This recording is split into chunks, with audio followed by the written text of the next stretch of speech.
네, 감사합니다. 오늘 하나님께서 저와 여러분들에게 주신 말씀 요한복음 2장 13절에서 22절까지죠. 예배는 삶의 우선순위이며 교회의 본질입니다. 이런 제목인데 말씀 증거될 때 우리 하나님의 은혜가 함께하길 원합니다. 네, 이제 추석도 지나고 또 가을이 본격화되는 10월을 앞둔 9월의 마지막 주일이죠. 세월이 왜 이렇게 빨리 지나는지 정말 잡을 수만 있으면 잡았으면 좋겠다, 이런 생각이 드는데 그게 내 마음대로 안 되잖아요. 여러분들도 아마 비슷한 생각일 거라고 생각하는데요. 어쨌든 뭐 그런 것도 뭐 하나님 앞에 맡길 수밖에 없고, 우리는 하나님과의 관계를 바르게 세워갈 수 있는 영적인 일에 더 신경을 써야 되겠다. 그래서 신앙이 성장하는, 믿음이 성장하는 그런 계절로 만들어갔으면 좋겠다, 이런 바람을 여러분들에게 말씀을 드립니다. 자, 한 주간 편안하셨죠? 네, 추석 명절이다 보니까 여러모로 또 이렇게 분주하고 또는 뭐 이렇게 또 이렇게 휴식의 시간을 또 갖기도 하고 여러 가지 그렇게 했을 텐데, 또 건강한 모습으로 또 여기저기 잘 다녀오시고 그런 모습도 볼 수 있어서 너무 감사하게 생각합니다. 네, 고맙습니다. 자, 오늘 하나님께서는 본문의 말씀을 통해서 다음과 같은 두 가지로 은혜를 주셨는데, 그 첫째가 성전과 교회는 하나님을 예배하는 장소입니다 라는 것이고, 두 번째는 구원받은 사람은 예배가 우선순위가 되어야 합니다, 이런 제목인데, 여러분, 성전 또는 교회의 이 차이점이 뭘까요? 우리는 보통 성전과 교회를 구분하지 않고 그냥 혼용해서 이렇게 쓰고 있는데, 물론 그게 뭐 꼭 틀리다라는 얘기는 아닙니다. 그러나 분명한 차이는 있죠. 구약시대 때는 성전이지만 지금 교회라고 부릅니다. 하나님을 예배하고 신앙 공동체의 구심점 역할을 한다는 점에 있어서는 성전과 교회가 같습니다. 그러나 신약의 교회가 예수님이 십자가에서 죽으시고 부활하심으로 말미암아 구약 성전의 의미를 완전히 성취했다는 점에 있어서는 분명히 차이가 있습니다. 구약 성전의 핵심이 하나님께서 성전에 계신다는, 이스라엘 백성들과 함께 계신다는 임마누엘 사상이에요. 핵심이 임마누엘 사상입니다. 근데 신약 교회도 마찬가지죠. 성령이 우리 안에 내주하심으로 말미암아 하나님께서 함께 하신다라는 임마누엘이거든요. 그러니까 이런 부분에 있어서 또 너무 똑같습니다. 자, 그렇다면 구약 성전에서 하나님이 임재하셨잖아요. 구약 성전에 임재하셔서 그들과 함께 하셨는데, 그러면 오늘날 신약 교회에도 하나님이 임재하셔서 하나님이 함께 하셔서 그렇게 계시느냐, 이 부분입니다. 근데 이 부분 결론적으로 말씀을 드리면 동일하게 똑같이 임재하셔서 함께 하신다라는 거예요. 그 근거로 여러분들에게 말씀을 드리는 것은 이 교회 공동체원이 범죄를 했을 때 그 해결 방법으로 그 교회에다가 먼저 말을 하고 교회가 공고하잖아요. 근데 그 공고를 듣지 않으면 이방인과 세리처럼 그렇게 여겨라 했던 말씀에서 교회에 무엇을 줍니까? 하나님께서, 우리 주님이 권위를 주시잖아요. 이걸 볼 때 함께 한다는 것을 알 수가 있고, 또 두세 사람이 내 이름으로 모이는 곳에 내가 함께 한다는, 나도 그들 중에 있다라고 하신 말씀을 보면 이 성도들의 모임인 이 교회에 또 구약의 성전처럼 하나님께서 함께하고 계시는구나 라는 것을 우리가 알 수가 있습니다. 자, 이런 관점에서 구약의 성전과 신약의 교회는 동일한 목적과 기능을 수행하고 있다.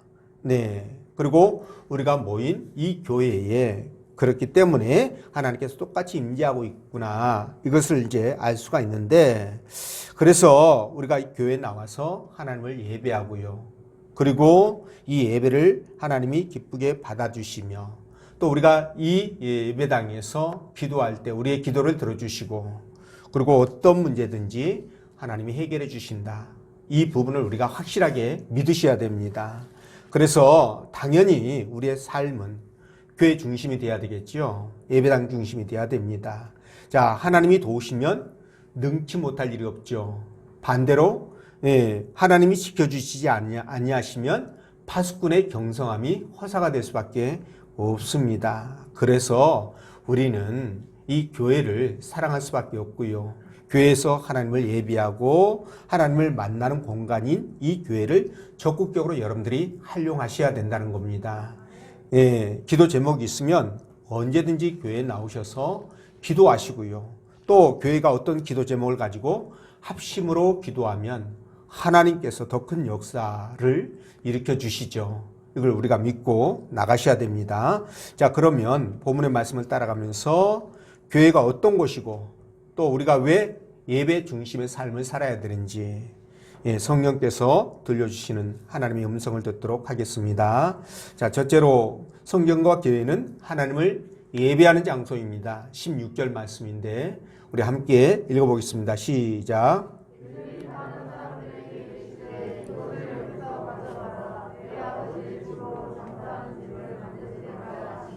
아멘. 자, 우리가 교회를 성전이라고도 부르기도 하지만 이게 올바른 표현이 아닌 것을 말씀을 드렸는데 성전은 예루살렘 성전 하나밖에 없습니다. 그래서 디아스포라 유대인들이 세계 각처로 이렇게 흩어져서 그들이 머무는 그 공간, 공동체를 만들며 그 공간에 해당을 짓잖아요. 그래서 그 해당에서 하나님을 예배하고 또 말씀을 강론하고 그리고 그곳에서 교육이 이루어지고 이런 장소로 사용을 했던 거예요. 그래서 구약의 성전은 오늘 예수님께서 말씀하신 것처럼 하나님이 계시는, 하나님이 임재하신 곳으로 하나님의 집이다 이런 표현을 썼는데 그래서 백성들은 성전에 올라가서 각종 제사를 통해서 이런 하나님을 만났던 것입니다. 자, 여러분, 하나님이 왜 백성들에게 성막을 짓고 성전을 지으라고 그렇게 말씀하셨을까? 그 이유를 출애굽기 29장 42절에 보면 알 수가 있는데요. 이는 너희가 대대로 여호와 앞 해당문에서 해막문에서 늘 드릴 번제라. 내가 거기서 너희를 만나고 내게 말하리라. 이렇게 말씀하시거든요. 그러니까 이 말씀을 볼 때 하나님이 성전을 지으라고 하신 것은 그곳에서 백성들을 만나 주시기 위함이라는 거예요. 하나님이 성전에 계시기 때문에 그곳에서 백성들을 만나 주시기 위해서 그래서 성전과 성막이 필요했던 것입니다. 자, 그런데 여러분, 백성들이 하나님을 만날 때 성결 조건이 있었습니다. 그냥 만나는 게 아니죠. 자, 죄 많은 인생들이 하나님을 만나기 위해서는 반드시 죄의 문제가 해결돼야 됐던 거죠. 그래서 죄를 가지고는 하나님 앞에 갈 수가 없습니다. 왜냐하면 죄를 가지고 하나님 앞에 갔을 때 그 죄로 인해서 하나님께 죽임을 당할 수밖에 없죠. 그래서 죄를 가지고는 하나님을 만날 수가 없는데 아무리 성전에 계신다 하더라도 하나님을 만나지 못한다면 의미가 없잖아요. 그래서 여러분, 이 제사가 필요했던 거예요. 제사를 통해서 백성들이 제사함을 받고 깨끗하게 씻음을 받고 하나님을 만날 수 있었기 때문에 그랬던 것이죠. 그래서 성전에서는요, 하나님께 드리는 제사가 끊이지를 않았습니다. 365일 계속 이어졌던 것이죠. 자, 솔로몬이 성전 건축을 마친 후에 하나님 앞에 기도를 하는데 뭐라고 기도를 했습니까? 내가 참으로 주를 위하여 계실 성전을 건축하였사오니 주께서 영원히 계실 처소로소이다. 이렇게 말씀하시거든요. 그러니까 이 말씀 속에서도 하나님이 성전에 계시고 백성들이 그 성전에서 하나님을 만나는구나. 하나님께서 만나 주시는구나. 이 부분을 지금 고백하는 거예요. 이것 때문에 제사가 끊임없이 이어졌던 겁니다. 하나님을 만나야 되니까. 그때마다 죄를 짓게 되면 제사함을 받아야 되잖아요. 그 방법이 바로 제사였던 것이죠. 무슨 뜻인지 아시겠죠? 자, 그래서 하나님을 만난다라는 의미에서 구약시대 때의 제사와 지금의 예배는 같은 의미인 거예요. 이해가 되시죠? 다만 구약의 제사가 단회성이었다는 거예요. 그러니까 죄를 지을 때마다 하나님 앞에 나가서 제사를 짓고 하나님을 만났는데 지금은 어떻습니까? 여러분들이 교회에 올 때, 교회 와서 또는 교회 올 때나 제사를 드리는 거 아니잖아요. 지내는 거 아니잖아요. 그죠? 여러분들은 그냥 교회에 나오면 교회 문을 열고 쑥 들어와서, 그죠? 자리에 앉아서 예배를 드립니다. 여러분, 그래도 괜찮은가요? 하나님을 만날 때에는 죄가 있으면 안 된다고 그랬잖아요. 죄의 문제를 해결해야 하나님 앞에 나올 수가 있는데 여러분들은 그냥 쑥 열고 쑥 들어와서 앉아서 예배를 드린단 말이에요. 그 이유가 뭘까요? 저와 여러분들이 예수 그리스도를 믿는 그 순간 어떻게 됐습니까? 예수님의 보혈로 우리의 죄가 단번에 씻음 받았어요. 그는 일회성이 아니라 영원히 씻음 받은 거예요. 그렇기 때문에 더 이상 죄를 씻음 받는 어떤 과정이 필요하지 않다는 겁니다. 그래서 여러분들이 바로바로 와서 하나님 앞에 앉아 예배하고 하나님 앞에 기도하고 그렇게 된 거죠. 자, 예수 믿는 순간에 그런 역사가 일어났으니 얼마나 감사합니까? 그래서 별도의 제사가 없이 그냥 여러분들이 믿음으로 나오시면 되는 겁니다. 그래서 예배하시면 되는 거예요. 자, 그래서 이 예배를 통해서 우리는 어떻습니까? 새 힘을 얻고, 그죠? 또 하나님을 만나고 기쁨을 얻고 소망을 얻는 것입니다. 일주일 동안에 세상에서 우리가 찌들고 힘들고 어렵게 살아왔던 것들, 이런 것들을 하나님 앞에 나와서 교회에 나와가지고 예배할 때 진짜 그런 것들을 다 잊어버릴 수 있고 우리 마음에 하나님 주시는 기쁨과 감사가 넘쳐나는 그런 행복한 시간이 되는 것이죠. 또 예배할 때 하나님 말씀으로 힘들고 어려운 것들을 이길 수 있는 새 힘을 얻게 되는 것입니다. 자, 그렇기 때문에 예배가 너무너무 중요하죠. 근데 이제 예배에서 이제 가끔 그런 생각을 할 수 있고요. 또 실제로 어떤 분이 저에게 그렇게 말을 했습니다. 성도들이 일주일 동안 세상에서 힘들게 살다가 교회에 돌아오니 부담이 안 되는 설교, 좋은 말씀 들어야 새 힘을 얻고 또 일주일 동안 또 이길 수 있는 힘을 얻지 않겠냐, 이런 얘기를 했었어요. 자, 여러분들은 어떻게 생각하십니까? 이 얘기를 언뜻 들으면 그래 맞구나. 우리가 그냥 힘들게 어렵게 살다가 교회 나와서 좋은 얘기 들고 위로와 소망의 말을 들고 또 나가서 힘을 얻고 이길 수 있지 않겠냐, 이렇게 생각이 들 것 같은데, 그러나 여러분, 우리가 조금 생각을 바꿔보면 그게 틀렸다는 것을 금방 알 수 있습니다. 왜냐하면 여러분, 우리 마음에 기쁨이 넘치고 새 힘이 생기는 이 설교가 어떤 설교일까요? 괜찮다, 잘했다, 무슨 짓을 해도 우리 하나님께서는 다 용서해 주신다, 죄는 하나도 기억하지 않고 다 도말하셨다, 이런 얘기들을 들은다면 어떻습니까? 이게 부담은 안 주겠죠. 그냥 마음이 편합니다. 그렇지만 이게 정말 기쁨이 되고 힘이 될까? 물론 너무 다운돼 가지고 죄책감에 눌려 가지고 운신을 못할 때, 이럴 때는 이런 소망의 위로의 이런 말씀들이 상당히 필요합니다. 그러나 이런 설교에서 힘을 얻는 것이 아니에요. 여러분, 힘을 얻는 것은 죄가 있을 때, 또 잘못을 했을 때 그것을 지적해 가지고 회개하게 해서 하나님과의 관계를 회복시켜 줄 때 비로소 그때 우리 마음속에 제사함의 기쁨이 오고요. 그리고 뭡니까? 소망이 생기고 새 힘을 얻게 되는 것입니다. 그런데 여러분 생각해 보십시오. 하나님과 관계가 찜찜할 때 어떤 위로의 말을 들으면요, 마약처럼 잠깐 기쁠 수 있어요. 잠깐 그냥 거기서 위로를 받을 수 있습니다. 그러나 저도 그렇고 여러분도 그렇고 마음에 양심이 있잖아요. 근데 이 양심이 그런 말을 들을 때 찔림이 오거든요. 그러니까 찔림이 온다는 것은 근본적인 문제가 해결되지 않는다는 거예요. 기쁨이나 거기에서 힘이 얻어지지 않는다는 겁니다. 여러분, 그리스도 안에서 우리가 신앙으로 힘을 얻을 때는 건 언제냐? 바로 하나님과의 관계를 바르게 세워서 신앙이 바르게 온전하게 회복되어져서 하나님과 꺼리낌이 없어질 때, 그때 비로소 기쁨과 힘이 되는 거예요. 여러분, 다윗 보십시오. 다윗이 살인죄와 간음죄를 저지르지 않았습니까? 그죠? 자, 그 상태에서 그의 마음이 편했을까요? 성전에 가서 분명 하나님 앞에 제사를 지냈을 겁니다. 그리고 하루에 3번씩 기도 시간에 맞춰서 기도를 했을 것입니다.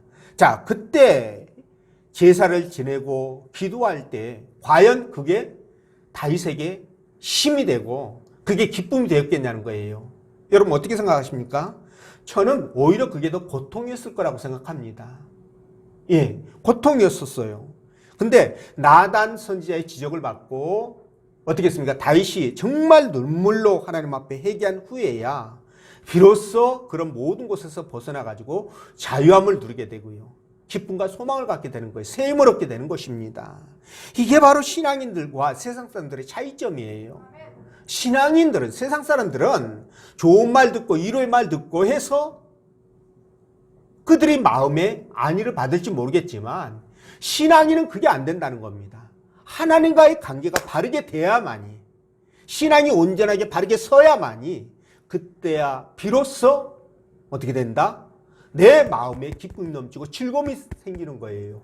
소망이 생기는 거예요. 그러면 어떻게 됩니까? 세상이 두렵지 않아요. 힘이 있기 때문에 두렵지 않습니다. 이렇게 되는 거거든요. 그래서 저와 여러분들이 교회 와서 하나님의 말씀을 들을 때 진짜 내 잘못된 부분들을 지적을 해주고요. 그것을 또 감싸주고 또 희망을 줄 수 있는 그런 말씀들을 들어야 되는 거예요. 이게 바로 정상적인 호수인 겁니다. 여러분 이해가 되시죠? 말씀이 잠시 곁길로 샜는데 이런 의미에서 교회는 너무너무 중요하다 이렇게 말씀을 드릴 수가 있는데, 하나님은 구약의 성전에 계신 것과 같이 오늘날 이 교회 안에도 계셔서 백성들을 만나 주셨던 것처럼 저와 여러분들을 만나 주신다는 거예요. 그래서 지금도 구원받은 백성의 공동체인 이 교회의 역할이 너무너무 중요하다. 이 부분을 다시 한번 말씀을 드리는데, 그래서 우리 믿음의 사람들은 하나님의 성전인 이 교회가 우리 삶의 중심이 되어야 된다는 겁니다. 우리 속담에 이런 말이 있죠. 눈에서 멀어지면 마음에서도 멀어진다. 속담인가요? 격언이죠. 이런 말이 있는데 여러분 그 말이 맞습니다. 그래서 구약시대 때는 성전 중심으로 살았어요, 백성들이. 그러나 오늘날은 이제 교통이 발달하다 보니까 이제 거리가 멀어도 마음이 더 중요하다 이렇게 볼 수 있겠죠. 네, 그런데 세상 사람이나 믿음이 없는 교인들 중에는 이제 교회 규모나 또 그 교회가 화려하고 또 얼마나 아름다우냐 이런 것들이 굉장히 중요합니다. 그런데 우리 하나님 앞에 그런 것들이 중요할까요? 전혀 그렇지 않습니다. 하나님 앞에는요, 교회 규모나 아름답고 화려하고 이런 것들은 전혀 문제가 되지 않아요. 다만 하나님 앞에 중요한 거는 그 안에 하나님이 계시느냐 계시지 않느냐는 거예요. 우리 마음 가운데 하나님이 계시냐 계시지 않느냐예요. 이게 정말 중요합니다. 여러분 솔로몬 성전이 얼마나 크고 웅장하고 아름다웠습니까?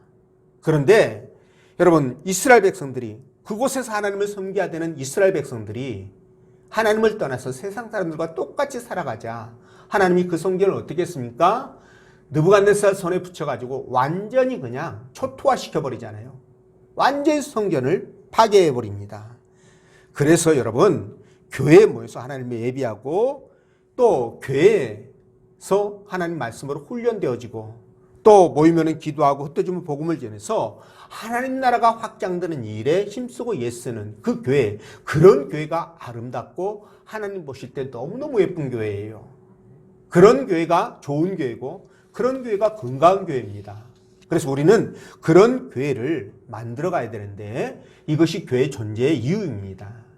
이해가 되시죠? 그래서 우리 예배당 여러분들의 수고와 헌신으로 정말 아름답게 이렇게 꾸며졌는데 예수님을 영접한 우리들에게 이 교회는 주님이 오늘 말씀하신 것처럼 바로 하나님의 집이 되는 겁니다. 하나님이 계시는, 그래서 하나님을 만나는 그런 공간이 되는 거예요. 그래서 이 교회는 세속적인 영역들이 들어와서는 안 되는 겁니다. 세상적인, 우리는 구별돼서, 세상에서 구별돼서 나온 사람 아니에요. 교회라는 의미가 에클레시아, 구별돼서 빼어냄을 받았다라는 그런 뜻이잖아요. 그렇기 때문에 세상과 분리돼야 되는 거예요. 세상과 섞이게 되면 하나님이 있을 수가 없습니다. 그래서 분리되어져서 이 교회에서 진짜 예배, 진심으로 예배가 이루어져야 되고요.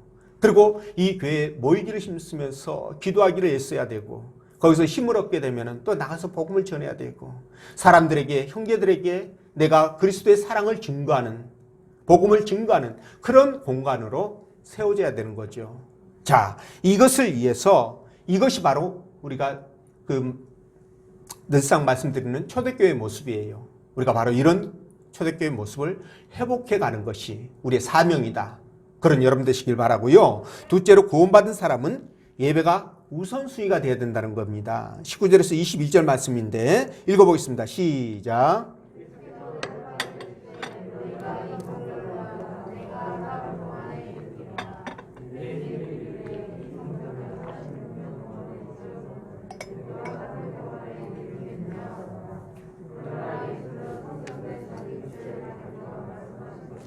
아멘. 자, 예수님이 성전에서 장사하는 사람들을 내쫓고 상을 막 뒤집는 등 일대 소란을 일으키죠.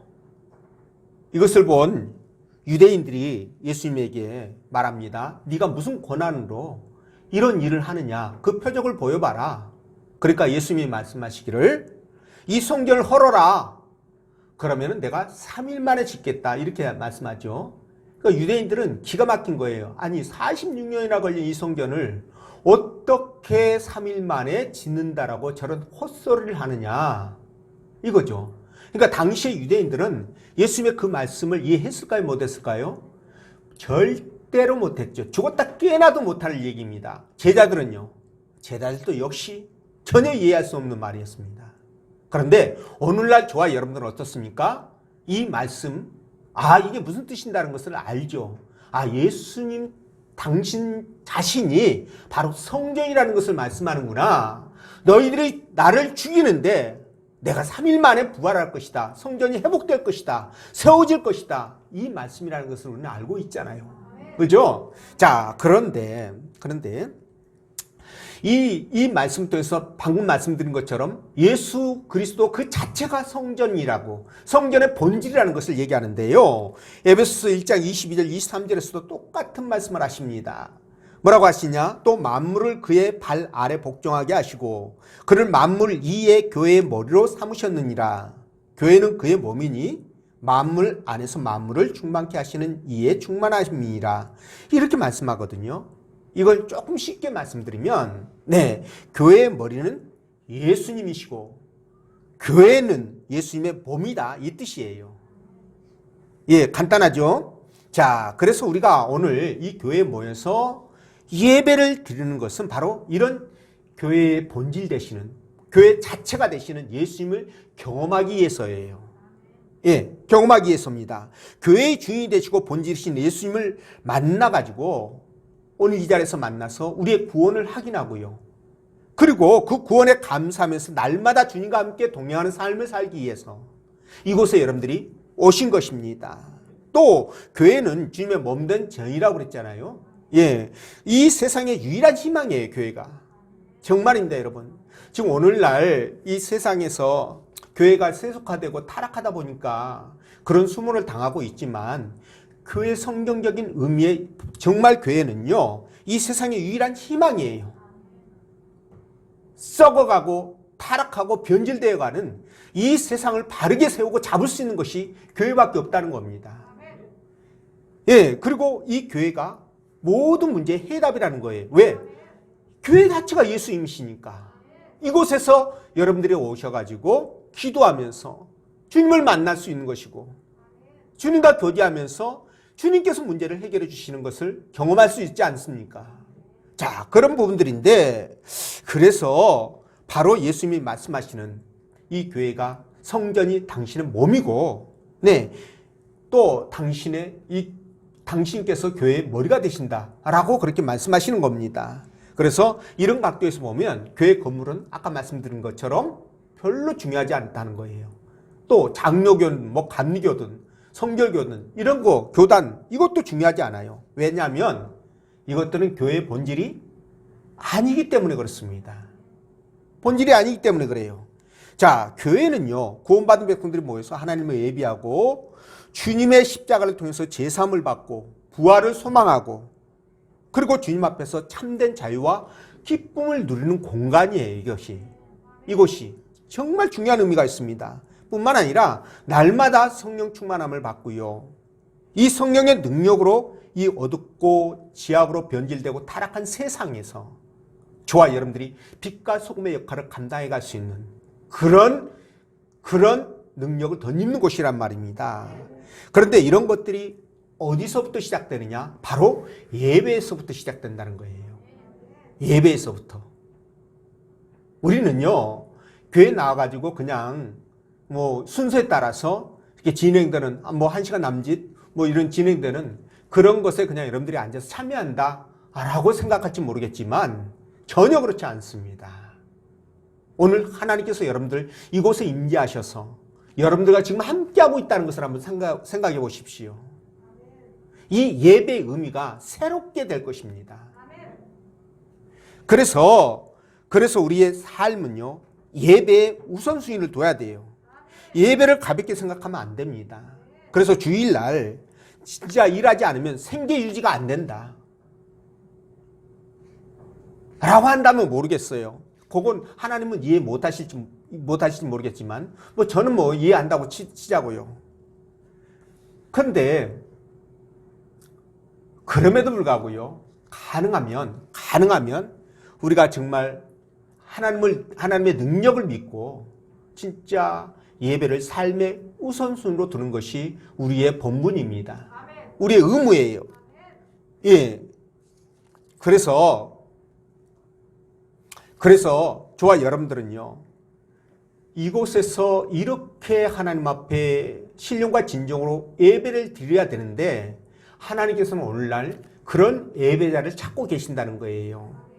네, 요한복음 4장에 나와 있는 말씀 아닙니까?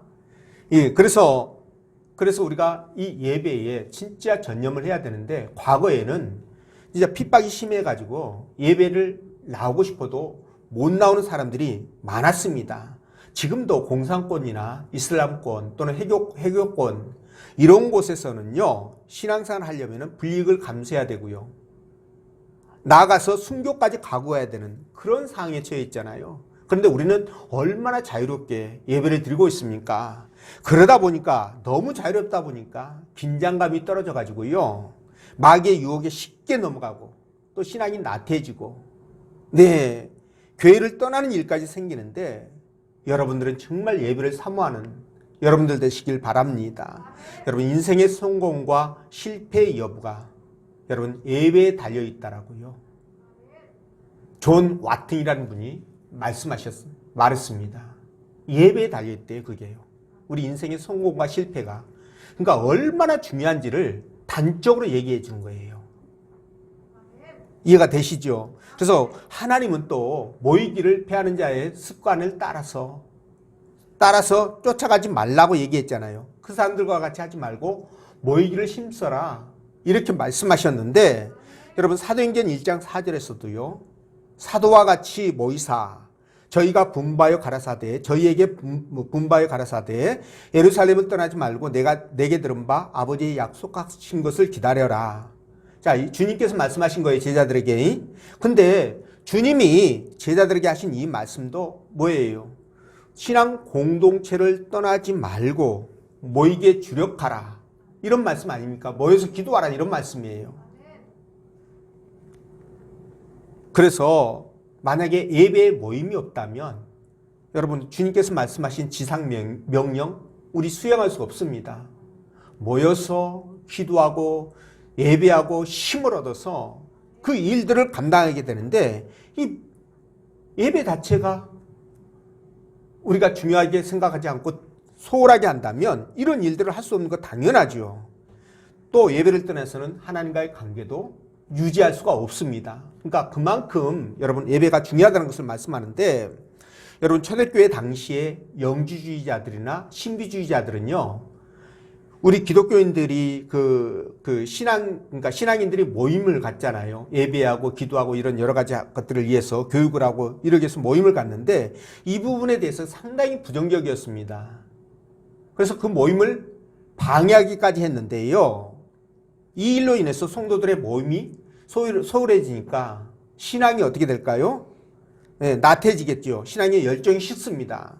예, 열정이 식으니까 교회를 멀리하고 떠나는 일까지 일어나게 되는데, 그래서 디모데가 이 부분에 대하여 경고하기 위하여 바로 그 말씀을 하신 거예요.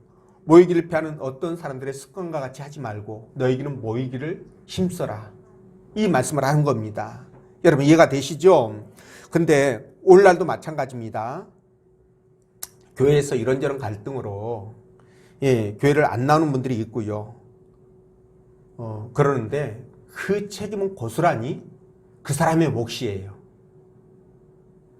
네, 그 사람의 몫입니다. 그리고 특히 요즘은 코로나를 핑계로 해가지고 교회를 나오지 않는 사람들이 있는데, 그 사람들이 시간이 길어지다 보니까 아예 교회를 떠나고 있어요.